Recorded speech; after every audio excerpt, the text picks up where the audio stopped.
and welcome to the Art of Decluttering podcast. I am your host, Amy Revell. And I'm your other host, Kirsty Ferruccio. We are so excited. 2021 is here. This is the first episode we've actually recorded this year, even though we've dropped a few episodes because we pre-recorded back in 2020 when we could.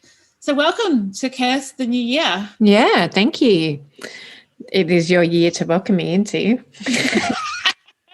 I am thy host of 2021. You are. Please come. Can you please make it better than 2020?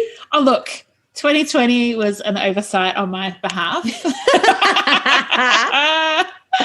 This year will be awesome. In fact, I got a text message the other day from my Pilates instructor that said 2020 was a write-off, but here's to a good 2022. And I was like, is she just going to bury her head 2021, just not even pretend it's not even there, rather than it being a typo, which it probably was. Yeah. So today we are talking about minimalism, which is something that we have been into for well before 2020.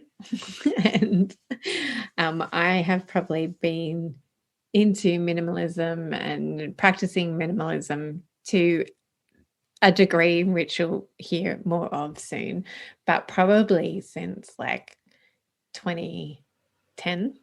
How about you? I think mine was probably 20. What year are we in now? Mine's been about 12 years. So what does 12 years make it? 2008 is when I started. So, yeah, that makes sense, when Elijah was born. And I realized, holy moly, there's a lot of stuff for two babies. I don't need all this. So how did you learn about minimalism, Kirst? What was kind of your journey into it? So we'll tell you our stories. We'll also talk about what minimalism is and see where we go from there. Yeah, let's have a conversation. We should. Yeah. So funnily enough, we just had Courtney Carver on our podcast last week, and she was actually one of my introductions to minimalism. So when I can't quite remember if it was before Emily was born or as she was a newborn, and I'm pretty sure it was before she was born. I think it was when I actually had a little bit of time when Oliver was asleep and when Twitter was a thing. For me, Twitter. Yeah, I was right into Twitter. Oh, I didn't know this. Yeah. And I would follow people on Twitter, and they'd all be, loads of people would be talking about each other, and tagging each other as you do in Twitter, and linking to each other's blogs, and, when blogs were a thing as well. And so I was reading all these blogs. I was reading loads of people. It's such a long time ago that I'm struggling to remember who was in that. You did Leo Boboa, is that how you say his name? Yeah, You were into him. Yeah, you were into Courtney Carver. I think you were into Joshua Becker quite early. I feel like you were one of his early adopters. Yes. Yeah. And then Brooke McCallery, you were Brooke into McCallery, really early. Yeah, Slow Your Home when she came out. And that's what, when we were talking to Courtney, I was like, oh, I must have been one of your earlier followers as well, because I do remember reading very early on in her blog journey. And so just a whole host of people. There's some Tish Oxenrider as well. So there's a whole, there was a whole movement of people, 10 years ago and more, who were into just this new wave of minimalism. And so I was following a whole stack of them, Minimalist Mom. There's a whole lot of people that, as I said, it was a long time ago, and I have since found less time to be reading blogs and following people's journeys closely. But yeah, they started me off and kicked me off in this concept of minimalism, and made me really think about, how big a space do we need? How much possessions do we need? What type of lifestyle do I want to be ushering in for my children? How do I want them to be showing up in the world? How do I want to be showing up as a mum, especially in those very young years when I, as I said, when I had time to read blogs, and I was super keen on being that aspirational mum. of like, I want to be. How long did that last, Kirst? It took a couple of years for me to realize that I'm like it's taken me a long time to figure out who I am. Like that's part of the maturing process, isn't it? Is figuring out who we are as young adults, and then moving into marriage, and then who we are as parents, and who we want to be. And like, I'm always growing and evolving. I'm now trying to figure out who I am. Like, I know I've got a much better sense of who I am now, but I'm still evolving and changing. Like, how do I want to show up for my tween kids? How do I want to show up for my teenagers? What do I want their life? What do I want life to look like for them? How do I guide them and steer them into being wonderful adults that I know they have the capacity to be? And how do I encourage my husband? How do I encourage you? How do I encourage our staff members? How do I encourage people around me to be the best versions of themselves? And for me personally, minimalism has definitely driven that, driven that a lot, and clearly driven the direction that my life has taken. A career particularly. Yes. But yeah, really, just that self-development has been really, it probably really started me on this whole self-development journey that I've been on. Tell me more about yours though, Amy. Yeah, I think it was about 12 years ago for us. And I started off with a few different people that I followed. I was following the minimalists in their fairly early days. And Peter Walsh was a really big influence for me around minimalism, even though I don't know back in the time he would have used the word minimalism very much. It was a lot about the stuff and saying it's not about your stuff.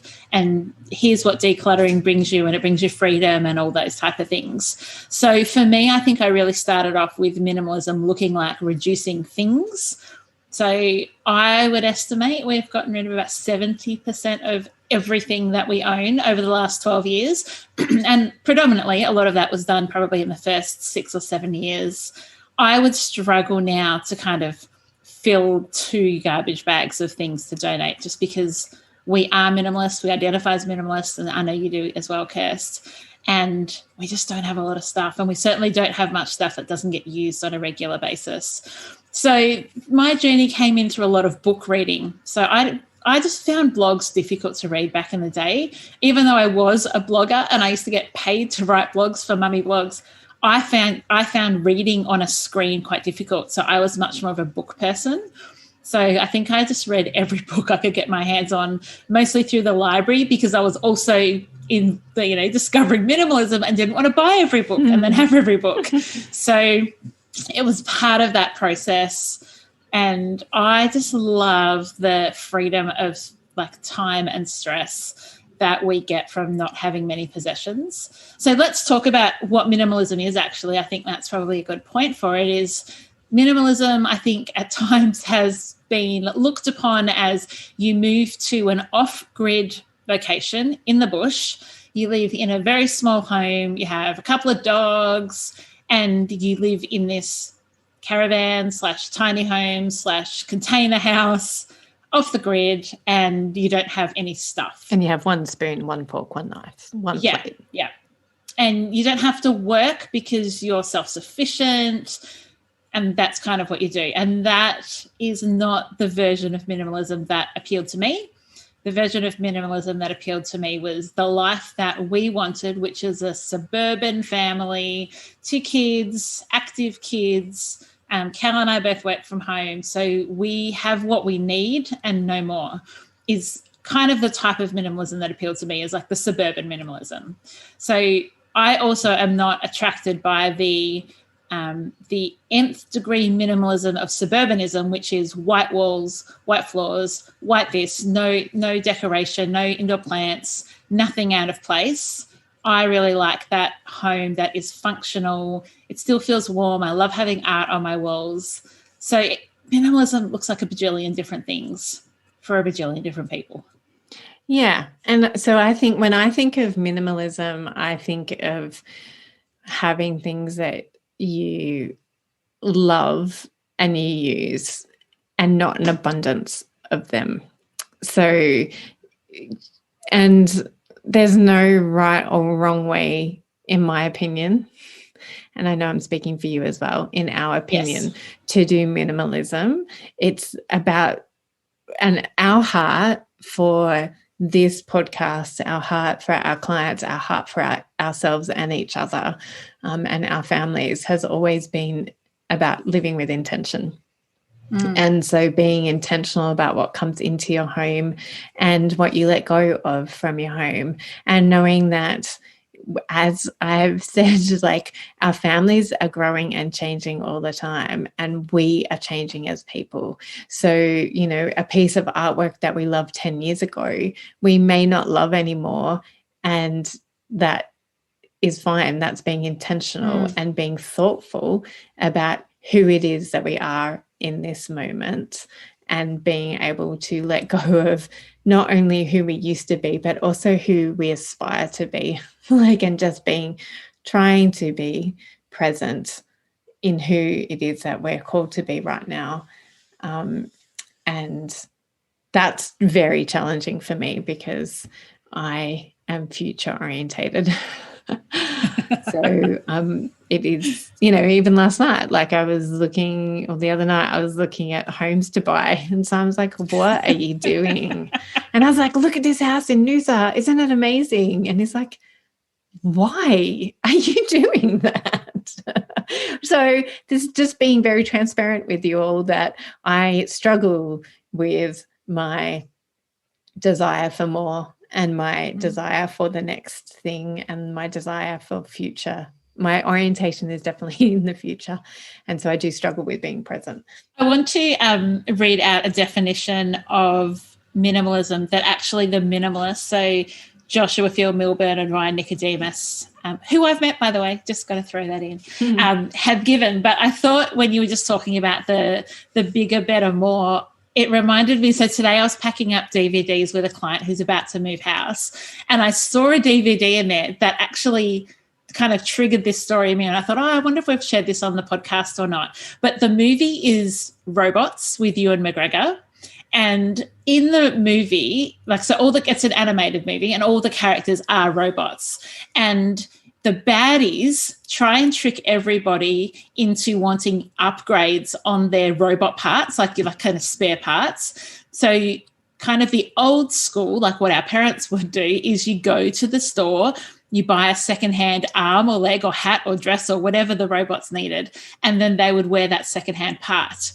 But then these, I don't know if they were, would it be right to say, like, these capitalist baddies were coming along saying, ooh, you don't want the secondhand ones. Ooh, you don't want like an arm that somebody else has worn. You need a brand new arm.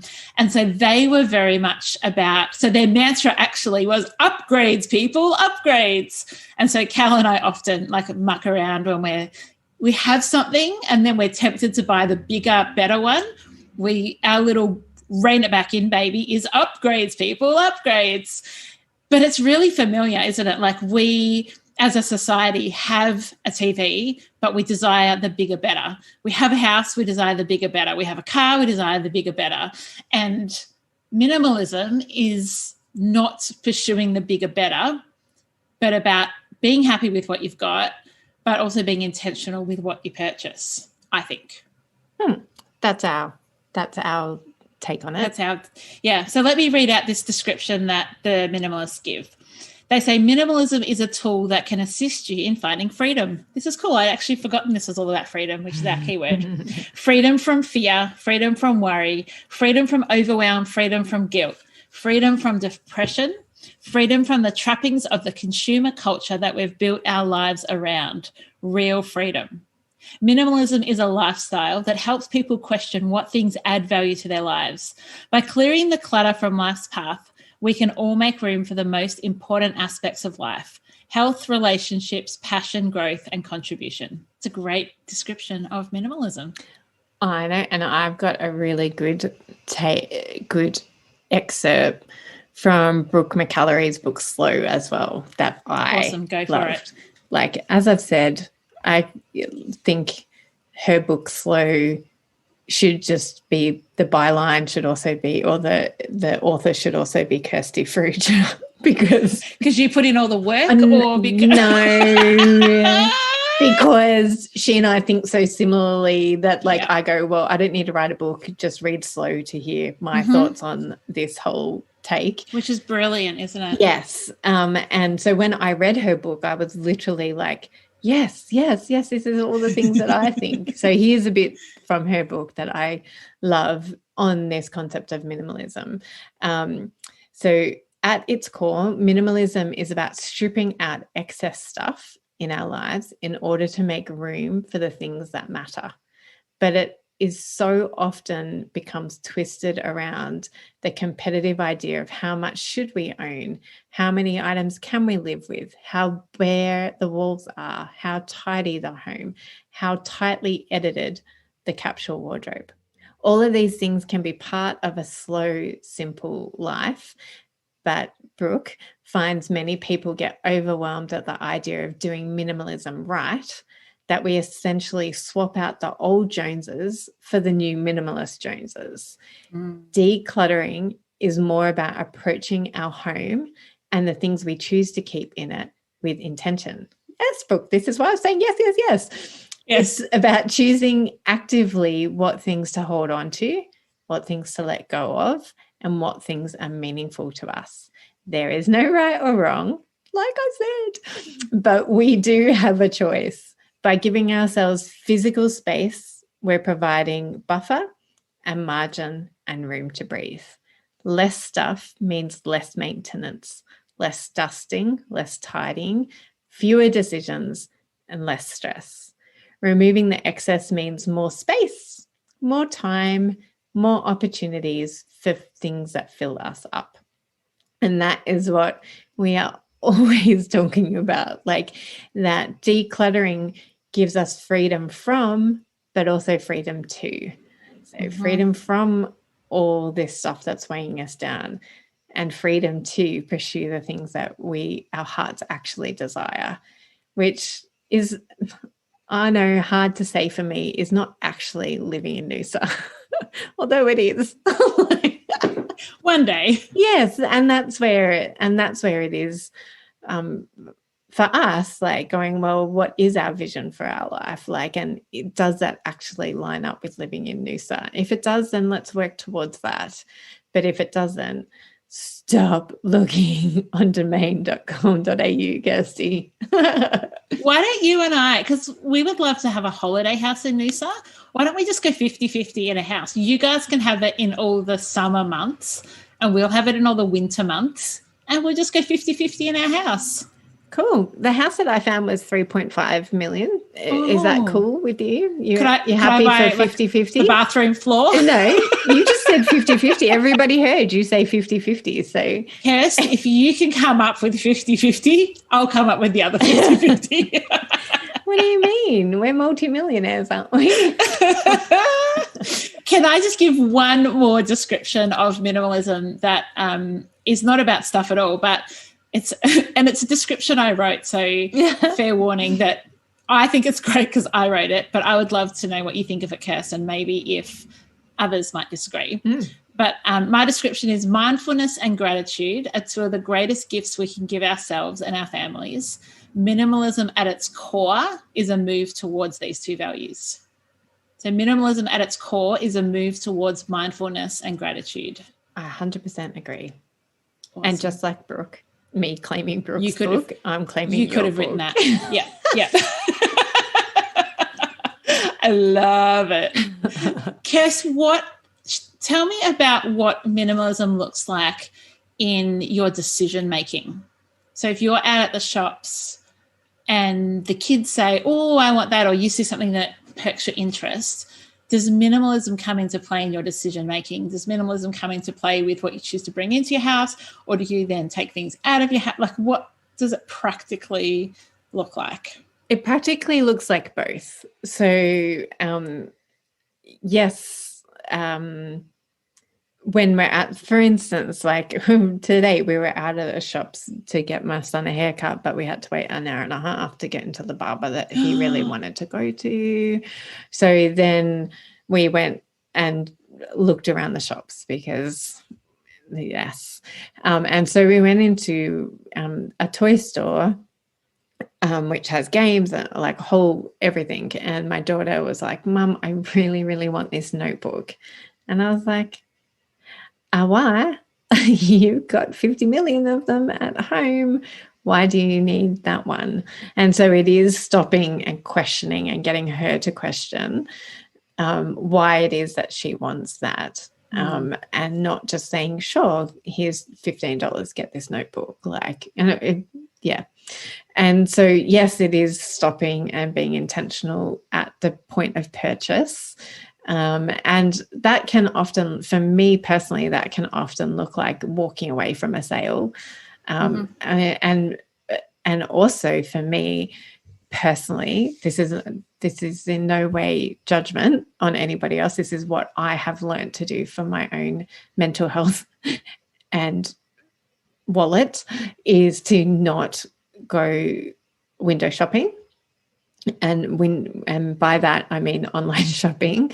Like I try to unsubscribe from everything, and when I notice that I haven't unsubscribed, and I notice, and it's paying attention, it's noticing that when an email comes in from Witchery, I look and I go, oh, that's nice, that's nice, that's nice, oh, going, what are you doing? You've got enough dresses. What are you doing? You've got enough pants. And so it's about being mindful, like exactly what you just said. It's about being mindful about my habits and about what it is that I am allowing to even come into my home, even through my thoughts and through my phone, not just like physically coming into my home.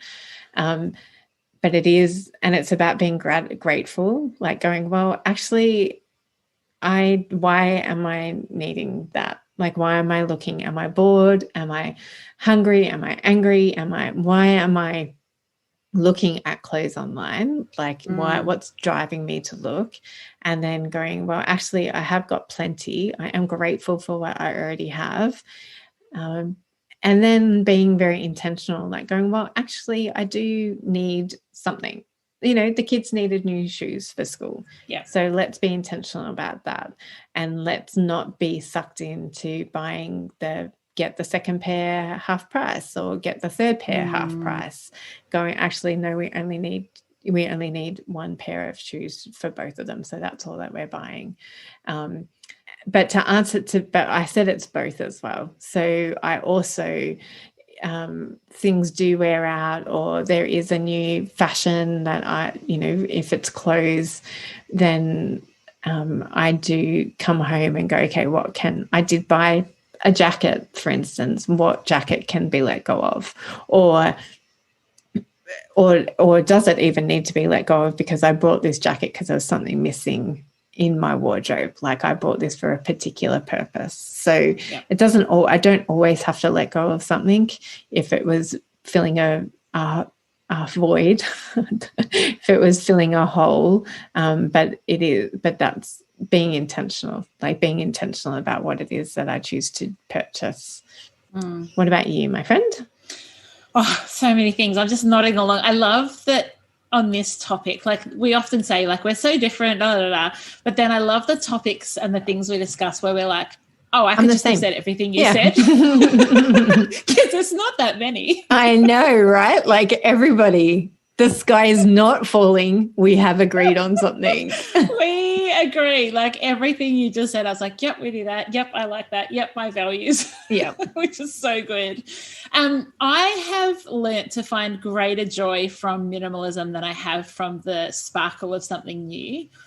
And I think that's taken a long time. And the reason that I find it is because the overwhelming benefits of not filling my house with stuff that I don't need is that I have more time, my house is more welcoming, and I have more money. And those things give me more joy than a new armchair that I didn't need, that I'm trying to get rid of an old armchair just to justify the new one coming in.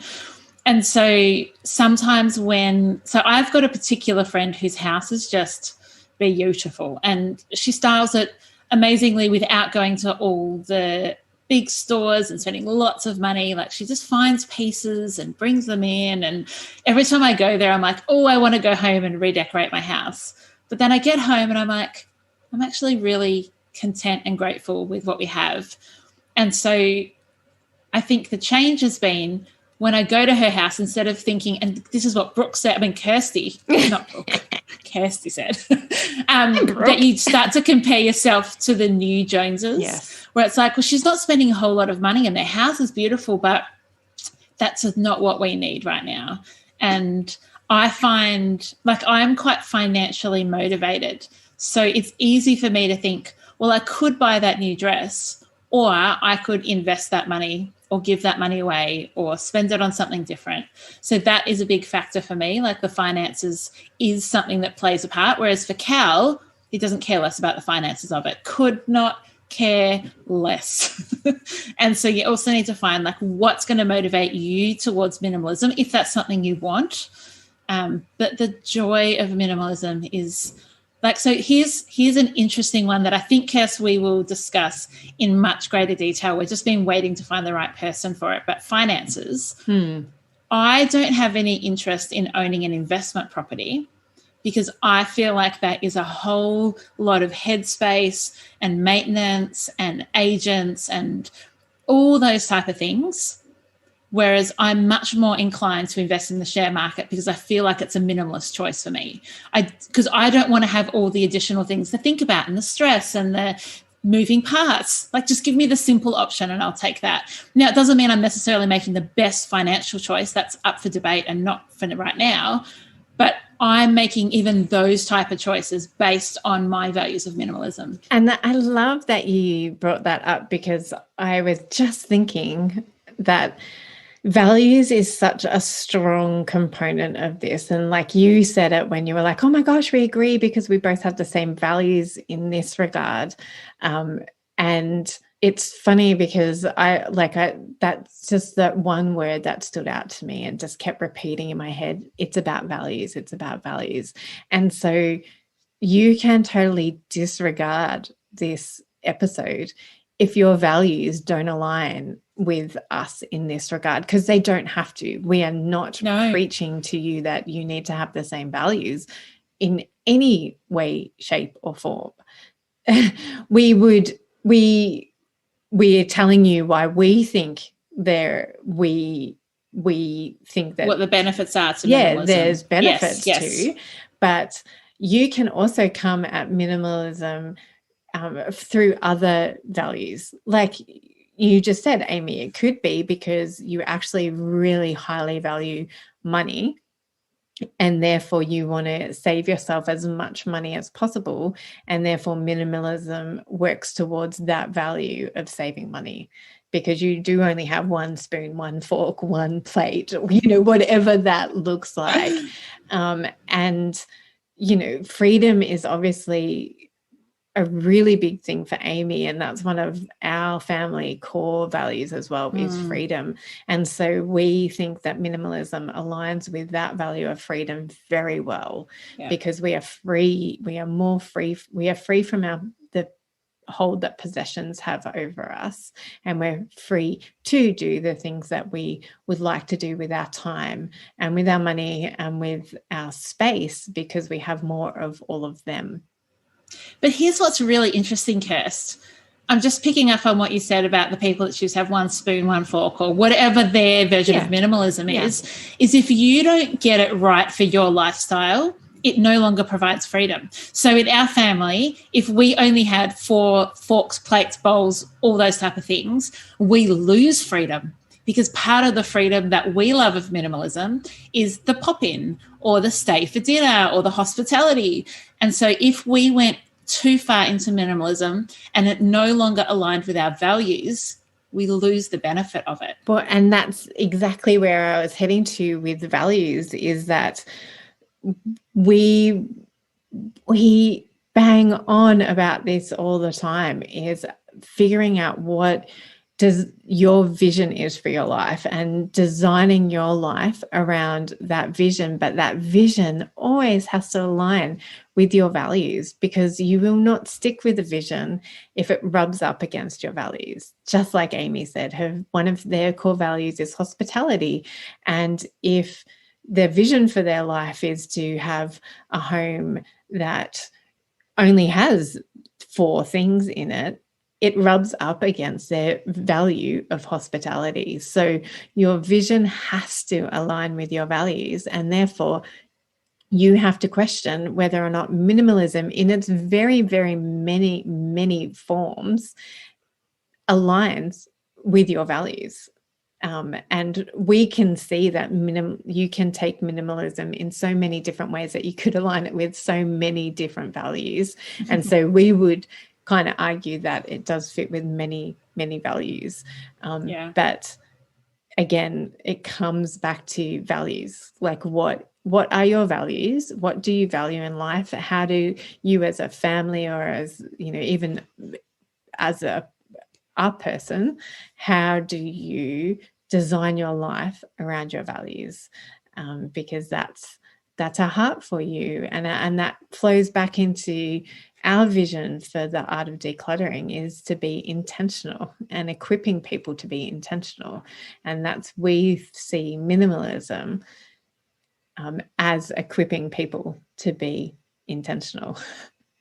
And do you remember when we ran our last live round of the Head, Heart and Home course, we have a module where we talk about minimalism, and then we were having discussion on the Sunday Night Live, and there was kind of a debate of like, what is minimalism and what is maximalism is what we were calling it. And then like throughout the group discussion, we all ended up saying, actually, it's intentionalism that we're all aiming for. It's not a quantity. It's actually being really intentional, which is exactly what you were just saying, Kirst. But I like the phrase that they came up with, intentionalism. Yeah. And I suppose that's what we would call our version of minimalism. Yeah. And that's where we're intentionalists. Yeah. And that's where I think that in some circles that pendulum has swung too far into in the minimalist circles. There can be, and like what that quote that I read out from Brooke is like, that you're just switching keeping up with the Joneses to keeping up with the minimalist Joneses. Like, and it comes back to designing your own life and not going, well, how do Kirsty and Amy do it? I want to do it exactly like they do it. Or how does Joshua Becker or Brooke McAlary or Courtney Carver or, the minimalists or anybody in this space, like, it's not about copying anybody else. It's not keeping up with the Faroujas and the Rebels. It's about designing your own life and figuring out what you want your life to look like and designing your life around that. And if minimalism is part of that, or if intentionalism is part of that, then so be it. And I mean, that, like, it's our podcast. We can tell you what we think, and we can tell you what we think is best for you.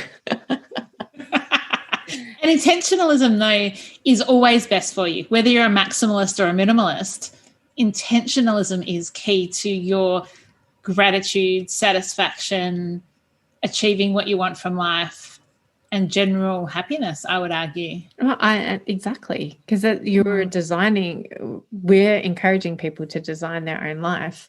And how do you design your own life without being intentional about that? Like you're ending up. Can't.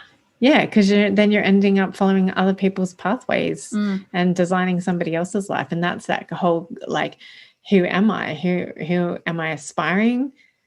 Is this purchase, or am I keeping this because I aspire to be this type of person? Or is this really who I am and who I am actually becoming? Am I keeping this craft because I actually love, like Amy, do you keep all your coloring in books because you actually enjoy doing coloring in? Yes, that's not aspirational Amy. Like, yeah. Whereas me keeping coloring in books is aspirational Kirsty, because it doesn't bring me It's not a mindful. You're not actually doing it. I don't enjoy it. So whereas if I keep them, it's me going, well, I should be more mindful. I should be more like Amy. I should enjoy it. I should do this and should belong nowhere. Like I hate that word with such a passion. And I think that should have not a word that aligns with the word intentionalism. It's so true. Well, I think minimalism at its core is also about creating margin. Yeah. And I can't remember, it was Andy Stanley. So he's a guy in the States, and he did a whole series on, I think it was literally just called Margin, but it was like, what does margin look like in your calendar? What does margin look like in your finances? And what does margin look like in your capacity? Because it allows then you to say yes to things that you want to say yes to without constantly feeling like, I'm so busy, I'm so overwhelmed, I've got too much on, we can't afford that. Margin gives you freedom. And I really, really, really like the concept of margin when it comes to minimalism. And that's where things can get tricky, because you have different personalities in your family makeup potentially, that margin looks different for everybody. Like you and I in our business relationship have very different margins. And so sorry, not sorry. It makes our business better because of it. It makes this podcast better because of it. It's just acknowledging that it's having that mindfulness that actually we're very different people and we have different margins and we have different capacities. Absolutely. And we have different families. Yeah, everything about us is different apart from our love of intentionalism. Anything else about minimalism? I think that this is a great starting off point for people in our community and our listeners to be thinking about what does intentionalism look like in your life, and what does designing your own life look like. And you are powerful and strong, and you don't have to be reliant on somebody else or culture or society to be designing your life for you. And we are always here to cheer you on in that intentionalism. We sure are.